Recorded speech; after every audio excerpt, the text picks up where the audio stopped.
അതായത് ഇത് ഈ വിഷ്വൽ വന്നില്ലായിരുന്നെങ്കിൽ ഇടതു മുന്നണിയിൽ ഇപ്പോൾ പ്രതികരിക്കുന്ന മുഴുവൻ പേരും പോലീസിൻ്റെ ക്രൂരതയെക്കുറിച്ച് പ്രതികരിക്കുന്നുണ്ട്. എല്ലാവരും ചിലപ്പോൾ നമ്മളടക്കം ഇങ്ങനെ ഒരു മർദ്ദനം നേരിട്ടിട്ടുണ്ടെന്ന് പറയുമ്പോൾ നമ്മളതേക്കുറിച്ച് അന്വേഷിക്കാനുള്ള ഒരു സംവിധാനം ഒരുപക്ഷെ ഏർപ്പെടുത്തും. നമ്മളുടെ റിപ്പോർട്ടർ അന്വേഷിക്കും, മർദ്ദനം നടന്നിട്ടുണ്ടെന്ന് പറയുന്നു എന്നതായിരിക്കുമല്ലോ നമുക്ക് കിട്ടുന്ന വിവരം. പക്ഷേ ഇവിടെ അങ്ങനെയല്ലല്ലോ. ഇതാ മർദ്ദനത്തിൻ്റെ ദൃശ്യങ്ങൾ നമുക്ക് കൃത്യമായി മുന്നിലുള്ളതുകൊണ്ടാണ് ഇടതുമുന്നണിയുടെ നേതാക്കളടക്കം ഇതിനെ ശക്തമായി അപലപിച്ചുകൊണ്ട് രംഗത്തെത്തിയിരിക്കുന്നത്. അല്ലെങ്കിൽ ഇങ്ങനെ ഒരു ആരോപണം മാത്രമായി ഇത് പോയേനെ.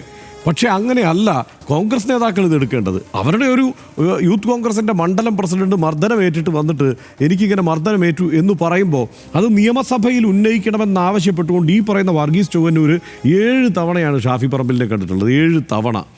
ഇത് രാഹുൽ മാങ്കൂട്ടത്തിനോട് ഇതേ ആവശ്യം ഉന്നയിച്ചുകൊണ്ട് ഈ കാര്യത്തിൽ ഇടപെടണമെന്ന് ആവശ്യപ്പെട്ടുകൊണ്ട് കെഞ്ചിക്കേണ്ട അപേക്ഷിച്ചിട്ടുണ്ട്. പക്ഷേ അതിൽ ഇടപെട്ടിട്ടില്ല ആ ഘട്ടത്തിൽ. ഇനിയിപ്പോൾ വർഗീസ് ചൊവ്വന്നൂർ പോലും ആ കാര്യം അങ്ങനെ പറയണമെന്നില്ല. കാരണം അത് സംഘടന എന്ന നിലയ്ക്ക് ഈ ഘട്ടത്തിൽ ഏറ്റെടുത്തിട്ടുണ്ട്. അവർ സമരത്തിലേക്ക് പോകുന്നു. ആ സമരത്തെ ദുർബലപ്പെടുത്തുന്ന തരത്തിൽ ഇപ്പോൾ പറയേണ്ടതില്ല എന്ന് വർഗീസ് ചൊവ്വന്നൂർ അടക്കം തീരുമാനിക്കുന്ന സംശയമില്ല. പക്ഷേ വർഗീസ് ചൊവ്വന്നൂർ രാഹുൽ മാങ്കൂട്ടത്തിൻ്റെ ഈ പറയുന്ന ഫേസ്ബുക്കിലെ അദ്ദേഹത്തിൻ്റെ ആഘോഷങ്ങൾ കാണുമ്പോൾ അതിൽ സഹി കെട്ടിട്ട് അതിൻ്റെ ചുവട്ടിൽ പോയിട്ട് കമൻറ്റ് ചെയ്തിട്ടുണ്ട്.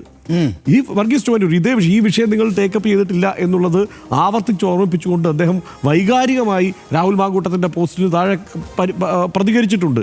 അത്രയും സംഭവിച്ചിട്ടുണ്ട്. അപ്പോൾ എന്നിട്ട് പോലും ഒരു ഇടപെടൽ ഈ കേസിൽ ഇതുവരെ കോൺഗ്രസ് നേതൃത്വത്തിൻ്റെ ഭാഗത്ത്, യൂത്ത് കോൺഗ്രസ് നേതൃത്വത്തിൻ്റെ ഭാഗത്തൊന്നും ഉണ്ടായില്ല. അതാണ് ഞാൻ പറഞ്ഞത്. നമ്മൾ മുമ്പ് യൂത്ത് കോൺഗ്രസിൻ്റെ ഈ രാഹുൽ മാങ്കൂട്ടത്തിൻ്റെ ഇടപെടലുകളെ കുറിച്ചൊക്കെയുള്ള ചർച്ചകൾ വന്നപ്പോൾ ഒക്കെ നമ്മൾ പറഞ്ഞ പ്രശ്നം നിലനിൽക്കുകയാണ്. അതിൻ്റെ സംഘടനാ ശരീരത്തെ അവർ ദുർബലപ്പെടുത്തിയിട്ടുണ്ട്.